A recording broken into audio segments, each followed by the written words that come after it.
Hey, yeah, we are going to read through a document that I wrote called 4 Weeks of Meditation. I don't even know what I was doing back then. All I know is I remember that I was between 3 and really 7 or 8 hours meditating each and every day, trying to find enlightenment. So it was at a period of my life where I failed at business not because the business didn't work, but because I didn't work. I didn't work very well, so I couldn't make the business work, although the business would have been a brilliant opportunity.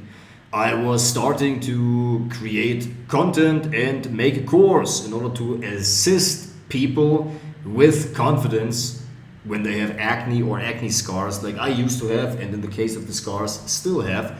And so it was a great use case because that was really very actionable coaching of people who actually need that help and can truly transform their lives. Because whether you have experienced that or not in your life, but if you're in this position, a lot of these kids, a lot of these young teenagers and young adults who are dealing with acne or scars, they don't think about anything else, and what you think is what you become. So when you constantly think about your defects, your life becomes defect by default, right? It can't be any other way. You manifest that by constantly looking at what's wrong with you.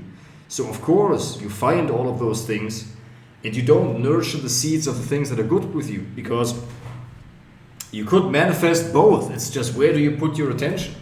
If you completely neglect all of the good, I'm talking about very black and white, right? But generally speaking, you know what I mean? When you completely ignore the good that you have, although you could nurture these seeds also, and rather put the focus on everything that's bad with you, like your acne, like your scars, where you're not sufficient, that is obviously not helpful. So I wrote that in this time where I quit that business because I still didn't have my own life together. I mean, I overcame the acne, my skin had cleared up, but I was still dealing with all the unworthiness and the fear of rejection from getting clients and being told, no, that still doesn't feel nice. Still, I feel the inclination of like, man, if I just become really good at content, I won't need to chase clients anymore, which more and more becomes the reality.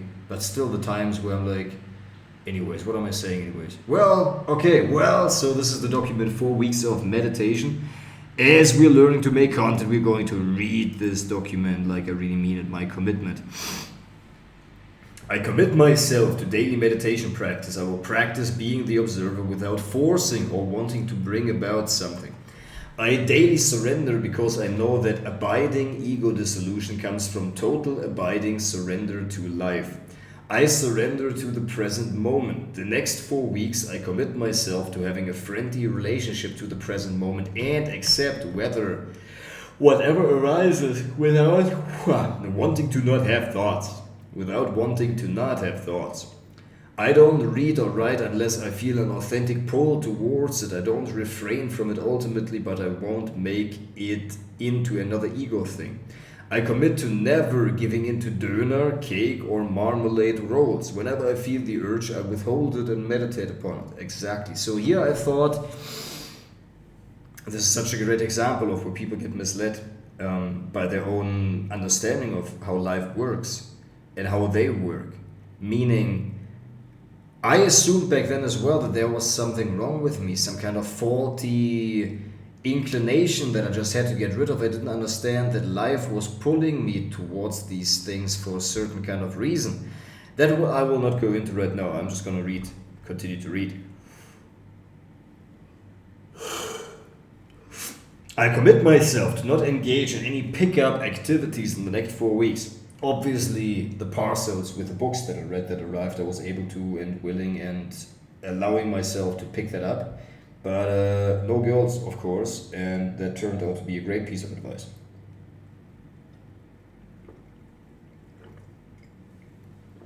I will never make any decisions in a state of unrest or disturbance.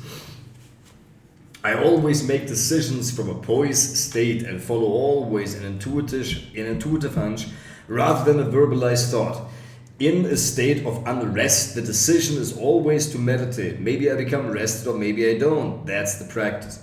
Remember, any problem will be solved in meditation, and any thought or state, no matter how strong, will eventually dissolve in the light of consciousness arising in meditation.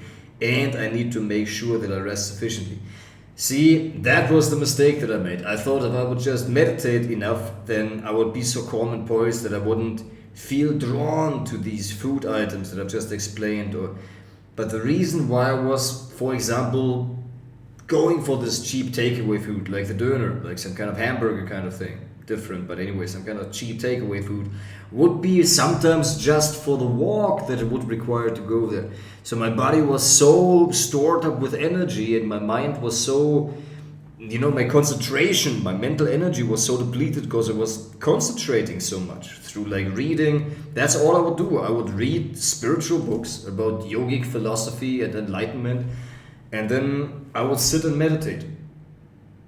And then I would read again and meditate more and talk to my grandparents for a little while, but that's kind of all that I did, and I'm very glad that I did. Did do this. Because I also did listen to a lot of Eckhart Tolle's audiobooks, basically all of them that are available on Kindle. On, what's the audiobook thing? Audible. And yeah, so remember, any problem will be dissolved in meditation. Yeah, that's where I was going wrong. Learnings day one. There's always a way.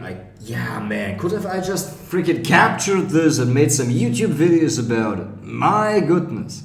Did I feel bad about myself? I could have just said like, hey, let me make this into a challenge. But back then, it was not a necessity yet. I didn't think that it would be that much harder later on, and that there is the reason to start with this right now out of this very specific reason. But now I know, and now I do, and now I realize that it is much easier than ever before because I'm much better than ever before. There's always a way out of any thought movement or emotional surge. With meditation, I recognize that these surface level phenomena and any desire, döner, shisha, cake pickup, is due to an identification with thought. Anytime I give in to these, I strengthen my egoic entity because I affirm that these thoughts matter and have basis in reality. Therefore, any way to minimize the ego is to not strengthening it anymore.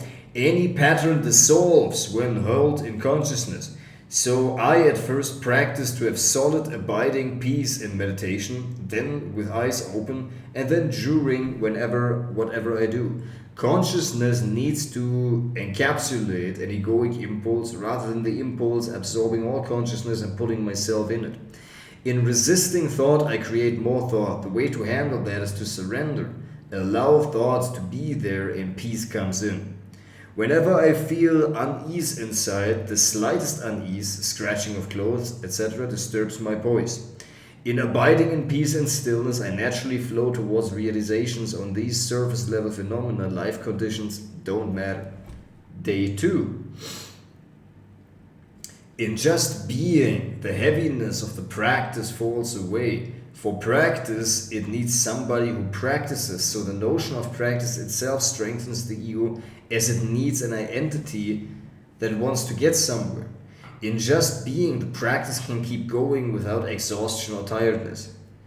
Being also means not doing anything, not even practicing being the observer.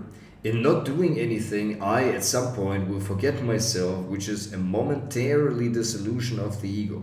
How do I get to being? Either through practice until doing becomes automatic, or through realizing myself as the one life, that being is the natural state and doing feels unnatural. Being means not trying anything and not practicing anything. To be not active in doing and not reactive either. It means to be, man, I have some fucking sweat in my eye. Oh, I'm so glad and grateful for the amazing body that I've got. In just being, the heaviness of practice falls away. So how do I get to being? Either through practice until doing becomes automatic, or through realizing myself as the one life, so that being is the natural state and doing feels unnatural. Being means not trying anything and not practicing anything. To be, not active in doing and not reactive either. It means to just be. The goal is to have an abiding sense of peace. It is possible. I don't have to do anything the entire day but meditate. I have people around me that love me and enough money to just meditate for the next 2 years. Exactly. In carrying this abiding sense of peace, I naturally recharge so that there are no needs for egoic seizures that are only there for me to relax and stop doing. Egoic seizures. Note, sometimes mind flow is necessary to regain poise. After any length of time in practicing concentration with effort, there needs to be a downtime to the other polarity in order to regain poise. This poise is the goal, to never be lost. The more I realize myself as the true self, the more peace I will have in poise. But poise means no effort beingness. This can also mean holding awareness onto breath and having background mind chatter. Change is noticed. When putting on clothes before doing sport, there was less resistance. It just happens, there was no thinking involved. I jumped out of bed and started die Segnungsübung. My unrested mind was due to necessity to sleep. The unconsciousness was due to set on of sleep. I had an ego backlash while eating, mainstream but no unhealthy food. I had an ego backlash while working, social housing costs, sad feelings that had pulled me into unconsciousness. There is more peace while doing daily activities. The onset of abiding peace was noticeable. When cleaning my face at night, there was less unconsciousness, although there was still. Question remaining. Do I meditate the entire day, or is it necessary to maybe also read and feed the mind, to take walks and meditate with eyes open? Question mark. Okay, day 3. I woke up after 14 hours of rest. I felt relaxed and no push to get up but a pull. Again, getting up was easy and no strain. Then I experienced a marvelous relief. I was able to breathe freely and automatically. I understood that for meditation to be restful and no practice, there must be the letting go of all doing. There needs to be only abiding in being. This means the notion of a doer needs to go. There's nobody there that does the doing. Doing is happening by itself as long as it is allowed. Then I meditated beautifully in being and experience that I am the consciousness in which everything arises. Remarkable, all thoughts seem to be very important as I am identified with them, but as soon as I am back to consciousness, I can witness thought movements without being attached to them. I found out that meditation is a great way to calm yourself, but it is easiest to abide in peace when we are already in a relaxed state. So meditation must not be a practice with continuous effort, but a means to calm myself down and then to tank up energy for the day by abiding in the peace or just being without effort. I am aware of my breath, my heartbeat and inner body, and the attention flows naturally towards the sensations in having realized my true nature and the ultimate futility of thought. So the importance of thought, am I actually? Yes, I am small, this is great. So the importance of thought is obliterated automatically by insight and not by effort. Thought is futile because it is not reality, it is only a concept. It gets us physically out of alignment and nourishes the ego. Thought brings us from the now, the true portal to peace and enlightenment, to either the past or the future. Thought is not futile for planning and calculating reasons, but in any other case our intuition taps into greater intelligence than our mind. Changes. I am still being triggered by the sight of other people, by time constraints and by money issues. A huge trigger was identified by talking to other people to show my competence or to be praised by others. Exactly. Faith. I understand that you need total faith in the practice and in life. In having faith that there will be stillness if you let go of doing, in the sense of following the breath with the awareness, stillness will occur. But in trying not to lose attention, to affirm the seriousness of a personal problem in case the awareness is lost. Faith also means that letting go of doubt. Doubt is attachment in disguise. To say, I can't imagine that happening, das klappt eh nicht, often means I don't know if I want to see this happen. If you're free of fear, faith arises. Whenever I am looking for a future state to be attained, which I draw from memory, I realize that the portal to stillness is the now. I fully accept the current moment as it is, in whichever form it takes. I always accept the present moment fully. I let go of all doing, as the doer is an illusion. I am. I rest in being, and everything is accepted as it comes, and as this moment is good as it is, and brought about by the totality to be integrated, that is accepted, and to serve the totality. I see, sense, and know every day that I am surrounded by grace, showing in these little details as well as in the relatively important life conditions. I have experienced what I think was close to samadhi, in resting the present and accepting the moment as it were. I felt a pull towards something and I surrendered my ego to it and went through it. Having gone through it, I felt the magnitude of the universe. Then going further, I felt that my breath got shallower and shallower and something made me quit. So I need to be absolutely willing to die in order to see through the delusion. I won't, maybe I will, but I am willing to sacrifice this form for the good of humanity. Life knows best, so I fully surrender and give myself to its service. Cold finger. I was able to bring warmth into a cold finger through focused attention alone, but only to one of the two pointing fingers. So it is possible to experiencing the flow of chi. Interesting. Day 4. When there was no self to relate to, no thought becomes problematic. I had the thought of a sausage, but because I was in the state of no self, there was no personal problems involved. The thought, what does it say about me having this thought, did not arise. In practicing being the observer, you gradually detach from the mind activity. In doing so, you go through a lot of bringing consciousness back to breath, repetitions. At first, it may be helpful to have an anchor like the breath and practice bringing consciousness back to it and then let go of thoughts. Therefore, an anchor, the breath, can be helpful. You on one hand want to relinquish the notion of practice being, because practice needs an entity that practices. The real identity you want to get is the observer and not a practicing entity. All practice leads at the end to effortless doing, that is being. Then being in the now is easy because there's no entity anymore that pulls consciousness away. I think this is kind of good content here.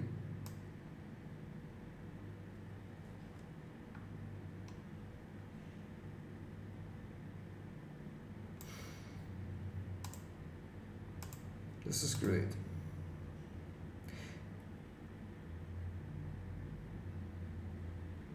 The desire for food doesn't mean food is food, it means the desire to relax.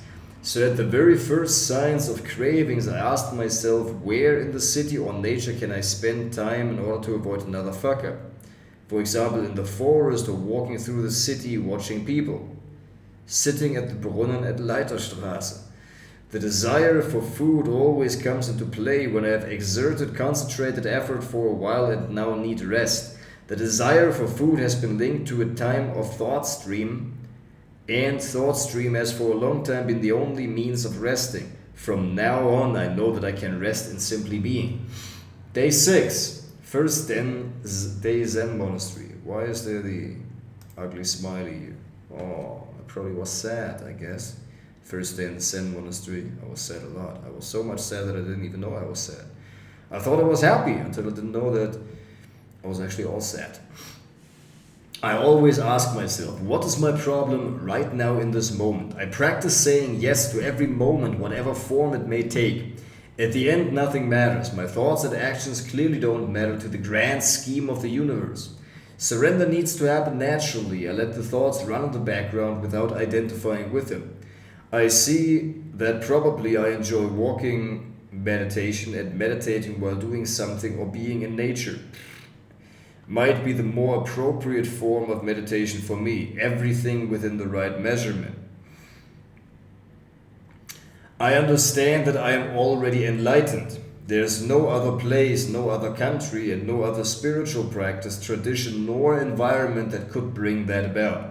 Everything I need and want is already here and there in this moment. Every feeling I want to get from an experience or accomplishment is already right here that I can generate from within.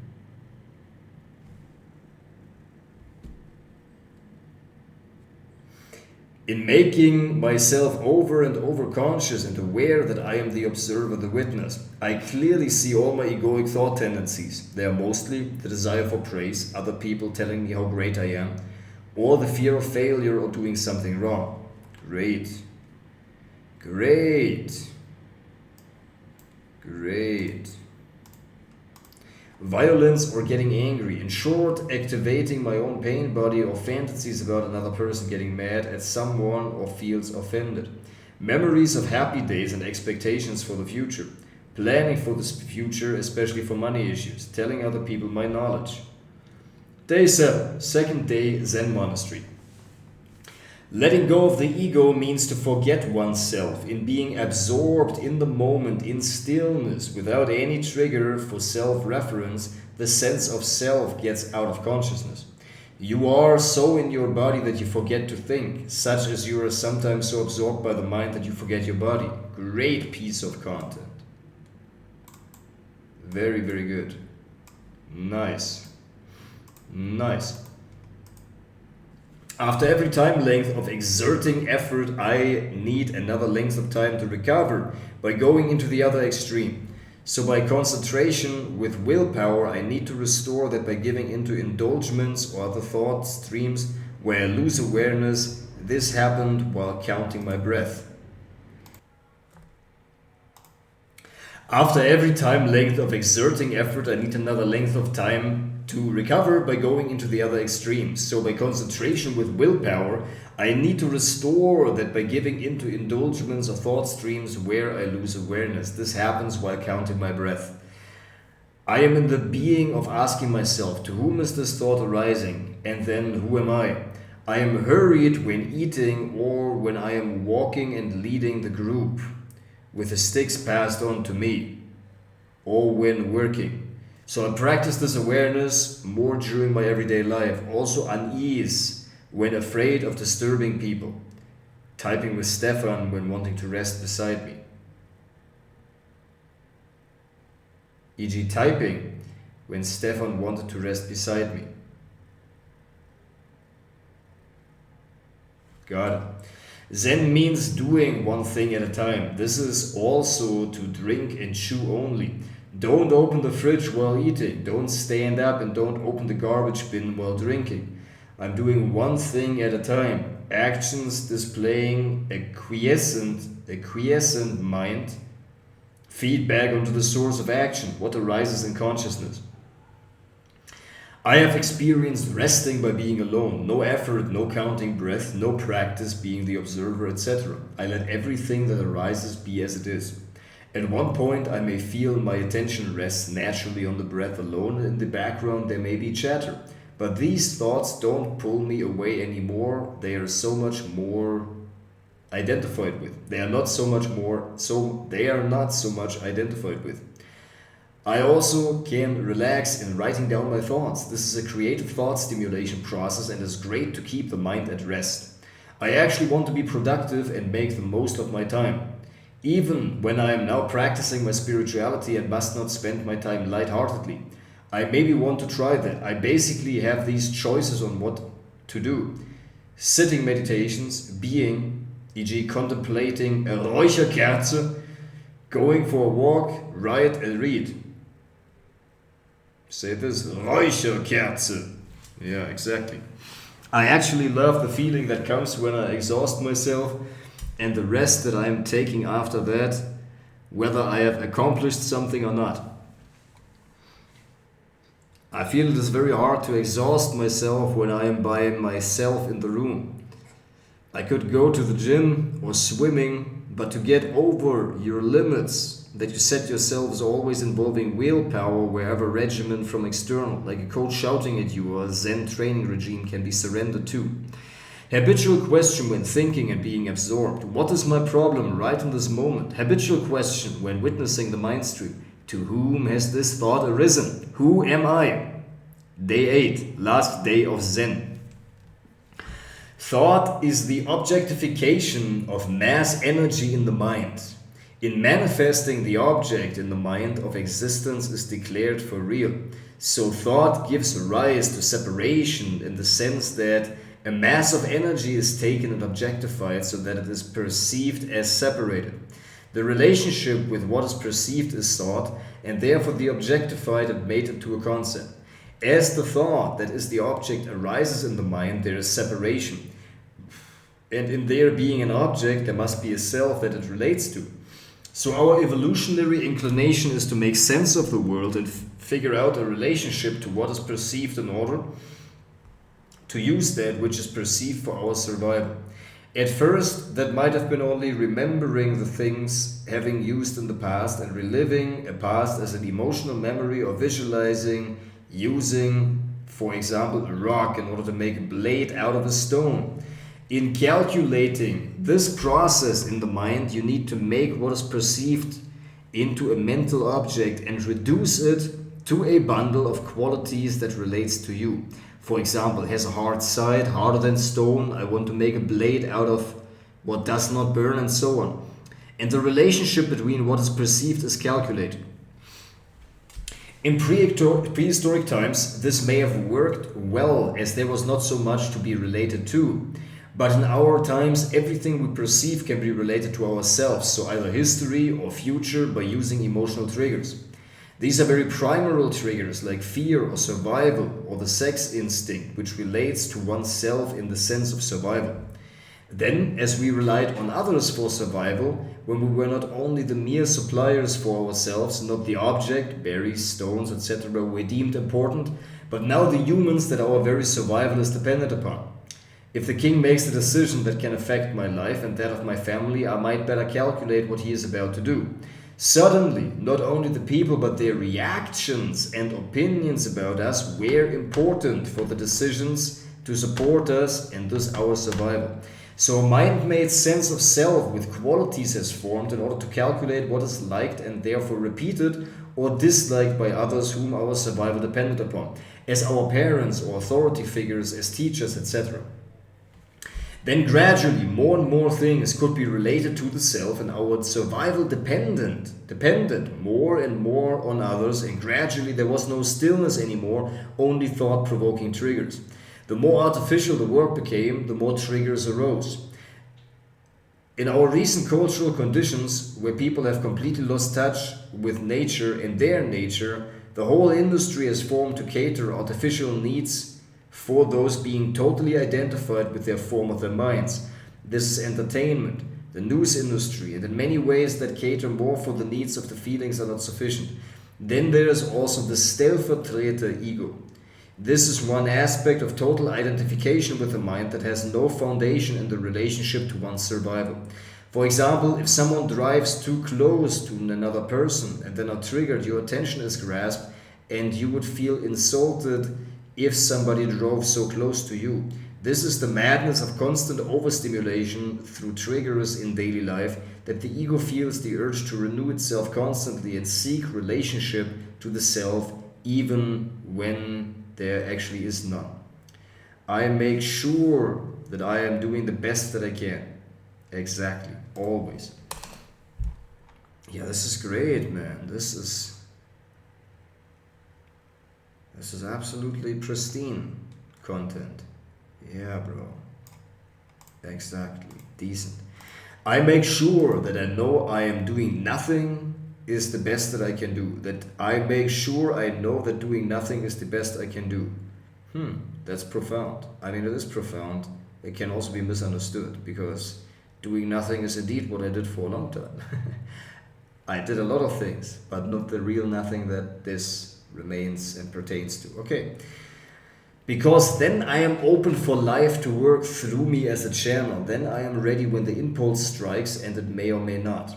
Whenever I have a great meditation or stillness experience, I make sure that I am not attached to this state, because in attachment I experience fear of loss.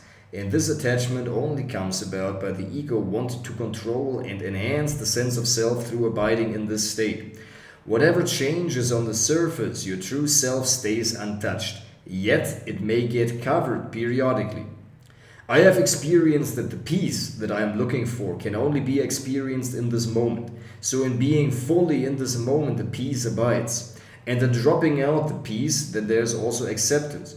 This is what it means to always have a friendly relationship to the present moment.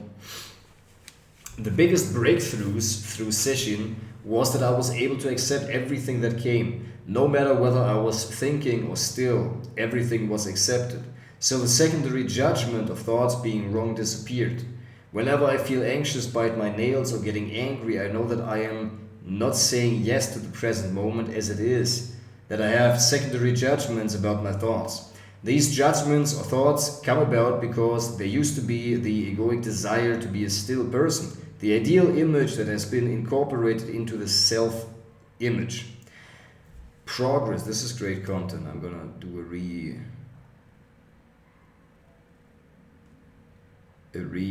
medley of all of that, of all of this great content. Progress. In self-realization, I made through progress in self-realization is made through sometimes inquire. To whom has this thought arisen? And then, who am I? So living in the moment is the method for peace. Abiding in the realization of the self plus oneness is the path to enlightenment. Because you can still live in the now, even if you are not fully realized, and experience peace in great length of periods.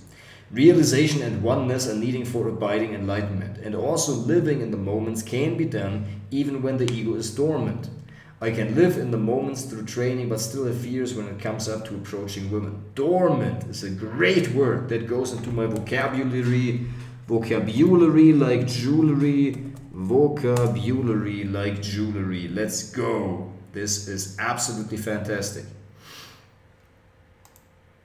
Vocabulary like jewelry.